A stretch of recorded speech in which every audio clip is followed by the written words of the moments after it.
2024 में होने वाले लोकसभा चुनाव को लेकर बिहार में सियासी हलचल बहुत ही तेज होती जा रही है। बड़ी बड़ी राजनीतिक पार्टी के शीर्षक नेताओं का दौरा शुरू हो चुका है। इसी कड़ी में बीजेपी के राष्ट्रीय अध्यक्ष जेपी नड्डा 3 जनवरी को बिहार आए। उन्होंने लोकतंत्र की जननी वैशाली की धरती पर प्रधानमंत्री नरेंद्र मोदी के विकास कार्य को काफी अच्छे से गिनाया तो मुख्यमंत्री नीतीश कुमार को काफी तगड़े से सुनाया भी। साथ ही जेपी नड्डा ने तेजस्वी यादव को आरजेडी शासनकाल के जंगल राज की याद दिलाई। साथ ही सुशासन के नाम पर भी महागठबंधन सरकार को अच्छे से लपेटा। जेपी नड्डा के इस दौरे को पॉलिटिकल एक्सपर्ट 2024 में होने वाले लोकसभा चुनाव की तैयारी से जोड़कर देख रहे हैं। ऐसे में बीजेपी के राष्ट्रीय अध्यक्ष जेपी नड्डा की उन 5 बातों को बताएंगे जिनके माध्यम से उन्होंने महागठबंधन सरकार की बखिया उधेड़ने के साथ ही मोदी सरकार की उपलब्धियों को भी गिनाया है। सबसे पहले 5वें नंबर की बात करते हैं। बीजेपी के राष्ट्रीय अध्यक्ष जेपी नड्डा ने अपने भाषण में सबसे पहले कांग्रेस को लताड़ा। उन्होंने कांग्रेस के 7 दशक के शासन पर उंगली उठाते हुए ये भी बताने का प्रयास किया कि उसके शासन में हमारा मेडिकल क्षेत्र कितना पिछड़ा हुआ था और हम लोग दूसरे देशों पर निर्भर थे, लेकिन नरेंद्र मोदी के सरकार में आते ही यहाँ तेजी से विकास हो रहा है। हम आत्मनिर्भर होते जा रहे हैं। हम लोगों ने कोरोना काल में दिखा दिया कि महज 2 साल में 2 वैक्सीन इजाद कर दिए, जबकि कांग्रेस के शासन में टेटनस पोलियो के टीके लाने में वर्षों लग गए थे। यहाँ पर सुनिए जेपी नड्डा आत्मनिर्भर को लेकर क्या कुछ बोल रहे हैं। अगर मैं बात करूं तो एक समय था, मैं पूर्व में स्वास्थ्य मंत्री भी रहा हूं। इस देश में 25 साल लग गए टेटनस की दवा को आने में। इस देश में 28 साल लग गए ट्यूबरक्लोसिस की दवा को आने में। इस देश में 30 साल लग गए। इस देश में 25 से 30 साल पल्स पोलियो के 2 बूंद को पहुंचने में लग गए। इस देश में 100 साल लग गए जापानी बुखार की दवा को पहुंचने में।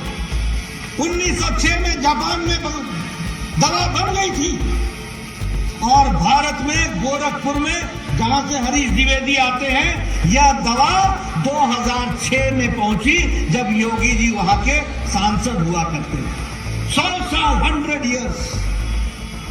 लेकिन 2020 की जनवरी में कोरोना आया। 2020 के अप्रैल में मोदी जी ने टास्क फोर्स बैठाया और भारत सरकार की तरफ से साइंटिस्टों को प्रोत्साहित किया गया, कंपनियों को प्रोत्साहित किया गया और 9 महीने के अंदर एक नहीं 2 वैक्सीन बना करके भारत खड़ा हो गया। ये बात भी हमको याद रखनी चाहिए। अब बात करते हैं 4थे नंबर की। जेपी नड्डा ने केंद्र सरकार की उपलब्धियों को गिनाते हुए बिहार में लालटेन युग पर भी जमकर कटाक्ष किया। उन्होंने कहा कि मैं भी कई साल तक पटना में रहा हूं और बिहार को भी काफी नजदीकी से देखा हूं। यहां के शहरों और गांवों को जानता हूं। जेपी नड्डा ने चुटकी लेते हुए ही कहा कि पहले बिहार में ये सुनने को मिलता था कि अरे जरा डिबरी जला लो, लालटेन जला लो। यहाँ बिजली की स्थिति काफी खराब थी, लेकिन नरेंद्र मोदी की सरकार ने गांव-गांव में बिजली पहुंचा दी है। हजारों गांव आज रोशन हो चुके हैं। तो सुनिए बिहार के लालटेन और डिबरी युग को लेकर जेपी नड्डा क्या बोल रहे हैं और किस कदर चुटकी ले रहे हैं। मेरा बचपन पटना में गुजरा। मैं आसपास के गांव देखा है, मैं जानता हूं। मुझे मालूम है डिबरी क्या है, मुझे मालूम है लालटेन क्या है, मुझे मालूम है रात कैसे गुजरती थी। डिबरी जलावा हो, डिबरी जलावा हो।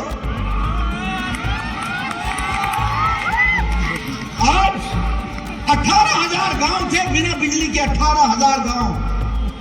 आज मोदी जी ने 18,000 गांवों को बिजली से युक्त कर दिया है और 2.5 करोड़ घरों तक बिजली पहुंचा दी है। ये आप समझिए। बताइए आजादी आपको किसने दी? कैसी आजादी थी? आप बताइए प्रधानमंत्री गरीब कल्याण योजना मिल रही है कि नहीं मिल रही है? 5 किलो गेहूं मिलता है कि नहीं मिलता है? 5 किलो चावल मिलता है कि नहीं मिलता है? आज भारत अति गरीबी में 1% से भी नीचे हो गया। जिसको गरीब भारत बोलते थे, उसमें अति गरीबी 1% से नीचे आ गई। और ये इसलिए आई है कि प्रधानमंत्री मोदी जी ने 80 करोड़ की जनता को 2 वक्त की रोटी का इंतजाम किया, 5 किलो गेहूं, 5 किलो चावल और 1 किलो दाल देने की व्यवस्था की है। अब तीसरे नंबर पे बात करते हैं महिला सशक्तिकरण की। नड्डा ने कहा कि आज हम वैशाली में हैं और यहाँ की महिलाएं भी जानती है कि पहले किस तरह यहाँ की महिलाओं को 1 कप चाय के लिए घंटों चूल्हा फूंकना पड़ता था। उन्हें चूल्हा जलाने के लिए गोईठा का इंतजाम करना पड़ता था, काफी देर तक धुओं के बीच रहना पड़ता था और इतनी मेहनत के बाद बहनों 1 कप चाय पीती थी। लेकिन नरेंद्र मोदी की सरकार ने क्रांति ला दी, महिला सशक्तिकरण के क्षेत्र में बड़ा कदम उठाया, सबको उज्ज्वला योजना से गैस दिया। अब महिलाएं और बहनें तक से लाइटर से गैस जलाती हैं, 15 मिनट में चाय बनाकर सबको पिला देती हैं और 1 घंटा में खाना बनाकर पति को खिला भी देती हैं और काम पर भी भेज देती हैं। ये बदलाव आया है हमारी सरकार में। अब बिहार में भी अपने दम पर बीजेपी की सरकार होगी तो और भी विकास होगा। सुनिए जेपी नड्डा महिला सशक्तिकरण को लेकर किस प्रकार गोईठा जमाने की याद दिला रहे हैं। मैं यहाँ वैशाली में आया हूँ, बताइए आपको गैस का कनेक्शन मिला है कि नहीं मिला है?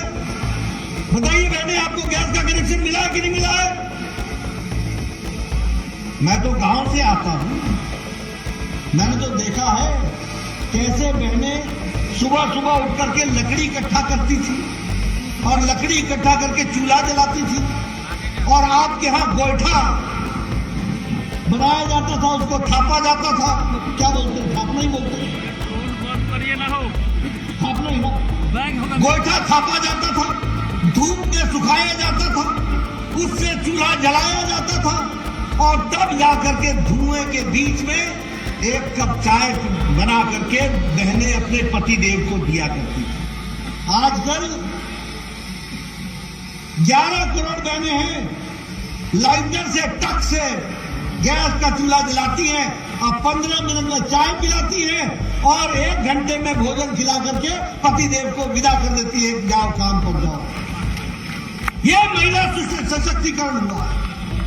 अब बात करते हैं दूसरे नंबर की। जेपी नड्डा ने बिहार में भ्रष्टाचार को लेकर तो खूब तंज कसा। दरअसल उन्होंने बिहार में सत्ता परिवर्तन को लेकर उन्होंने नीतीश सरकार पर उंगली उठाई। उन्होंने कहा कि नीतीश कुमार पता नहीं क्या सोचकर बिहार की जनता को धोखा दिया है।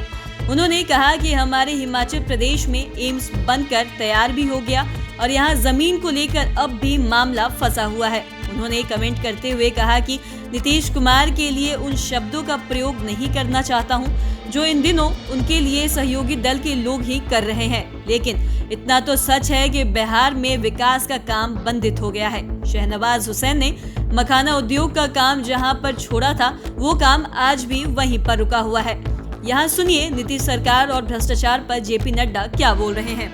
लेकिन हाँ, एक बात मैं जरूर कहना चाहूंगा कि ऊपर से हम लक्ष्मी तो पूरी दे दें, लेकिन अगर नीचे जंगल राज हो तो लक्ष्मी का क्या करना। मैं ठीक बोल रहा हूं क्या?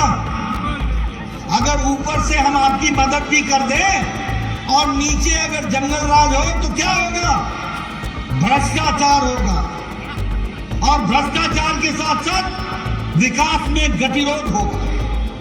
मैं यहां बैठा हूं, अभी गोपाल ठाकुर जी मेरे को मिले थे, मैं जानना चाहता हूं, मैंने नीतीश जी से 1 बार नहीं 4 बार 5 बार बतौर स्वास्थ्य मंत्री कहा कि दरभंगा का all India institute of medical sciences के लिए जमीन दीजिए। बड़ा मुश्किल से जमीन मिली है, लेकिन मैं हिमाचल से आता हूं, मैंने भी एक बिलासपुर में एम्स बनाया। कोरोना के दौरान भी 5 साल के अंदर एम्स का शिलान्यास भी किया और एम्स बन करके तैयार भी हो गया। ये स्थिति हुई है, लेकिन बिहार में चीजें खिसकती नहीं है। फिर भी हमने कहा है 1200 करोड़ रुपए भारत सरकार ने, मोदी जी ने दरभंगा के all India institute of medical sciences के लिए दे दिए हैं। बिहार सरकार ने 85 एकड़ जमीन हमको दे दी है, हमको 200 एकड़ चाहिए, उसकी व्यवस्था करनी होगी और उसको आगे बढ़ाना होगा हर दृष्टि से। आप बताइए, ये शाहनवाज हुसैन हमारे मंत्री थे, इन्होंने मखाना इंडस्ट्री को आगे बढ़ाने का काम किया कि नहीं किया? और जहां छोड़ा वहीं रुक गया, जहां छोड़ा वहीं रुक गया। आप बताइए, ऐसी सरकार को रहने देना है क्या? ऐसी सरकार को रहने देना है क्या? मुझे नहीं मालूम कि नीतीश जी ने जो भी फैसला किया ये उनको मुबारक, वो जाने, लेकिन क्या सोच के किया? बिहार की जनता ने क्या किया? भारतीय जनता पार्टी, हमारे कार्यकर्ता, हम सब लोग बिहार को विकास की ओर ले जाना चाहते थे। अब मैं नीतीश जी के लिए उन शब्दों का प्रयोग नहीं करूंगा जिन शब्दों के साथ आजकल उनका वो पर्यायवाची बन गए हैं, लेकिन मैं इतना जरूर कहूंगा कि उन्होंने बिहार की जनता के जनादेश का निरादर किया। उन्होंने बिहार की जनता के जनादेश का अपमान किया और उन्होंने बिहार की जनता को धोखा दिया। बोला नीतीश जी धोखा देलन की ना? धोखा देलन की ना? आयकर जवाब दिए जाएगी ना? जवाब दिया जाएगी ना? और जवाब दिया जाए प्रजातंत्र के रूप में। अब पहले नंबर की बात करते हैं। जेपी नड्डा अन्य बीजेपी नेताओं की तरह जंगल राज से आगे नहीं बढ़े। उन्होंने कहा कि हम शुरू से ही बोल रहे थे कि बिहार में आरजेडी की यदि सत्ता आती है तो जंगल राज आने में देर नहीं लगेगी और बिहार में अब जंगल राज आ गया है। उन्होंने नीतीश कुमार पे सीधा हमला करते हुए कहा कि वो सुशासन बाबू कहलाते हैं, लेकिन यहाँ सुशासन के नाम पर कौन सा शासन कर रहा है ये सबको पता है। बिहार में क्राइम बढ़ गया है, लोग बंधक बनाए जा रहे हैं, लूट की घटनाएं बढ़ रही हैं। हालांकि इसे लेकर पॉलिटिकल एक्सपर्ट कमेंट भी कर रहे हैं जंगल राज अब पुराना हो गया है, लेकिन एजेंडा तो एजेंडा होता है। सुनिए जंगल राज को लेकर क्या बोल रहे हैं जेपी नड्डा। सारे विकास के आयाम यहाँ पर बिहार में हम लोगों ने आगे बढ़ाने का काम किया है, लेकिन हाँ, जब मैं बिहार के चुनाव में आया था तो मैं आपको आगाह करता था कि अगर ये आरजेडी की सरकार आ जाएगी, अगर ये तेजस्वी की सरकार आ जाएगी तो जंगल राज आ जाएगा। और आज मैं कह सकता हूं कि जंगल राज आ गया है, आ चुका है। मैं आगे आपको दूंगा अगस्त महीने में कितने मर्डर हुए, एक ही महीने के अंदर कितने एक्सटॉर्शन हुए, एक ही महीने के अंदर कितने लोगों को बंधक बनाया गया, महिलाओं के साथ कितना अत्याचार हो रहा है, लॉ एंड ऑर्डर एकदम जिसको बोलते हैं ध्वस्त हो चुका है, प्रशासन पर पकड़ खत्म हो गई है। मुझे तो यह भी अब समझ में नहीं आता है कि सुशासन बाबू की सरकार में शासन कौन कर रहा है। यही नहीं पता चल रहा है कि शासन कौन कर रहा है, किसका शासन है और कौन सा सुशासन है। बिहार की व्यवस्थाएं चरमरा गई, बिहार की व्यवस्थाएं प्रशासनिक दृष्टि से ठप हो गई और केंद्र सरकार की मदद के बावजूद भी बिहार आगे नहीं बढ़ता। और इसीलिए मैं आपसे अपील करने आया हूं, मैं आपसे निवेदन करने आया हूं, मैं आपसे गुजारिश करने आया हूं, मैं आपसे अर्ज करने आया हूं कि समय आ गया है जब बिहार को भारतीय जनता पार्टी निश्चित रूप से आगे ले जाए। अब समय आ गया है जब भारतीय जनता पार्टी बिहार का नेतृत्व करे और भारतीय जनता पार्टी की विशुद्ध सरकार बनकर के बिहार को आगे बढ़ाने में अपना योगदान करें। बताइए, आप लोग उसमें आगे बढ़ेंगे ना? आप लोग आगे बढ़ेंगे ना? करेंगे ना? मैं इधर से सुनना चाहता हूं, बिहार की जनता कमल के निशान को आगे बढ़ाएगी, बढ़ाएंगे। तो फिलहाल इस वीडियो में इतना ही। अगर अभी तक आपने हमारे YouTube चैनल को सब्सक्राइब नहीं किया तो तुरंत कर लीजिए। साथ ही हमारे Facebook पेज को लाइक करना ना भूलें। वीडियो देखने के लिए आपका शुक्रिया।